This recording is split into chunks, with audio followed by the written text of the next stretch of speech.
ایک آپ علامتوں میں پڑھتے ہیں بعض محاورے، late learning to walk, late learning to talk, late learning to walk and talk. جہاں لیٹ لرننگ ٹو ٹاک آتا ہے وہاں برائٹا کارپ کا ذکر آتا ہے، اور جہاں لیٹ لرننگ ٹو واک کا آتا ہے وہاں کلکیریا کارپ کا ذکر آتا ہے۔ جہاں late learning to talk and walk دونوں آتے ہیں وہاں نیٹرمیور بیان کیا جاتا ہے۔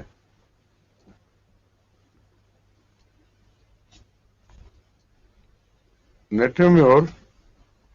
اگر بچپن ہی سے مریض میں نیٹرمیور کی علامتیں پائی جائیں تو یہ پیدائشی طور پر سوڈیم کے بیلنس کے بگڑنے کی علامت ہے، اور سوڈیم کا بیلنس جب بگڑتا ہے تو اس کا ظاہری طور پر ٹانگوں وغیرہ پہ بھی اثر پڑتا ہے، اور ذہنی صلاحیتوں پر بھی اثر پڑتا ہے، اور ایسا مریض عموماً بچپن میں سوکھے کا مریض بن جایا کرتا ہے۔ تو نیٹرمیور کی علامتوں میں ایک بڑی علامت یہ ہے کہ بچہ ایک خاص قسم کا سوکھے کا مریض، جو ٹانگیں بھی اس کی سوکھ جاتی ہیں اور اوپر کا دھڑ بھی، اور نیٹرمیور کی دوسری علامتیں ایسی ہیں جن سے وہ پہچانا جا سکتا ہے۔ اس کا اثر چونکہ ٹانگوں پر بھی ہے اور زبان پر بھی ہے اور بہت بچپن سے اثر ظاہر ہوتا ہے، اس لیے اس کے متعلق کہا جاتا ہے let learning to talk, late learning to walk. Calcarea carb کا زبان پر اثر نہیں ہے مگر ٹانگوں پر اثر نمایاں ہے، اور برائٹا کارپ کا دونوں پر اثر ممکن ہے۔ یہ درست نہیں ہے کہ برائٹا کارپ صرف لیٹ لرننگ ٹو ٹاک ہے۔ برائٹا کارپ ڈوارفش بچوں کی علامت ہے۔ نمایاں طور پر اگر ایک بچہ جسمانی طور پر بھی ڈوارفش ہو اور ذہنی طور پر بھی، تو اسے برائٹا کارپ کا مریض سمجھا جا سکتا ہے۔ برائٹا کارپ بچوں کی بھی دوا ہے اور بوڑھوں کی بھی دوا ہے، اور ارذل العمر کی علامتیں یعنی بچپن کی طرف لوٹ جانا، ترقی اور پوری بلوغت حاصل کرنے کے بعد، یہ برائٹا کارپ کی علامت ہے۔ برائٹا کارپ میں نے شاید نہیں پڑھایا ابھی تک، جب اس کی باری آئی کاربن جتنے ہیں میں لے کے آؤں گا، لیکن ابھی آپ کو فرق بتانا چاہتا ہوں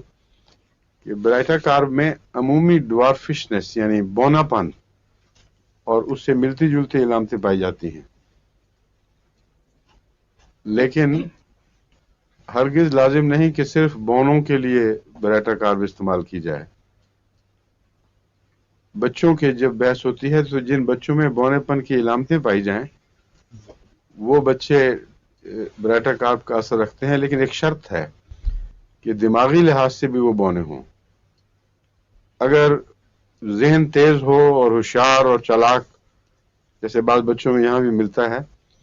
تو ان کے لیے برائٹا کارپ دوائی نہیں، وہ بونا پن ہے ہی نہیں، یعنی اس اصطلاح کے مطابق نہیں آتا۔ بونے پن میں جو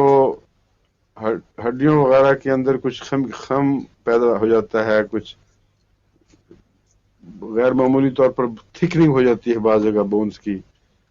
اور ڈیفارمیٹیز کی علامتیں نمایاں ہوتی ہیں، صرف قد چھوٹا نہیں۔ اگر ایسی ڈیفارمیٹیز کے ساتھ ذہنی طور پر بھی انسان کسی حد تک پیچھے ہو یا مفلوج ہو چکا ہو تو اس میں برائٹا کارپ اثر دکھا سکتی ہے، تجربے کے لائق دوا ہے۔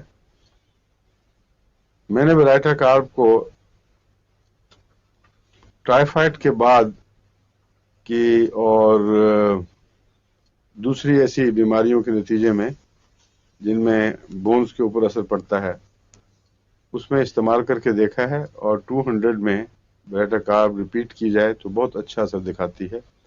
لیکن لمبا عرصہ تک دینی پڑتی ہے، اور اس میں بالعموم مریض میں نمایاں تبدیلی پیدا ہو جاتی ہے۔ بعض دفعہ برائٹا کارپ کو سلفر سے میں نے آلٹرنیٹ بھی کیا ہے اور کوئی نقصان نہیں دیکھا، جبکہ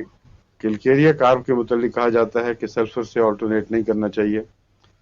بلکہ پہلے بیچ میں لائکوبوڈیم داخل کیا جائے، پھر دوبارہ سلفر دی جائے، پھر کلکیریا۔ یہ چکر اور یہ جو آپس کا آرڈر ہے، یعنی ترتیب، اس کو تبدیل نہیں کرنا چاہیے. لیکن بریٹا کاب کو کم سے کم میرے علم میں کبھی ایسا نہیں ہوا کہ بریٹا کاب کو سلفر سے پہلے دیا جائے تو نقصان پہنچا ہو. یہ جو بیماری کیلکیریا کاب کی اب بحث ہے، اس میں ٹانگوں پر زیادہ اثر ہے اور ٹانگوں کی فلیبینس کے ساتھ ساتھ بچہ دیر میں چلنا سیکھتا ہے.